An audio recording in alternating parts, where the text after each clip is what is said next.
चिकाची chicken माती ओठा तरी बांधू ग बाई असा ओठा चांगला तर जात तरी मांडू ग बाई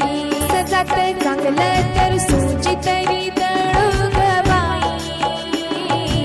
अशी सोजी चांगली तर लाडू तरी बांधू ग बाई असते लाडू चांगले तर शेलाच्या पदरी बांधू ग बाई शेला चांगला तर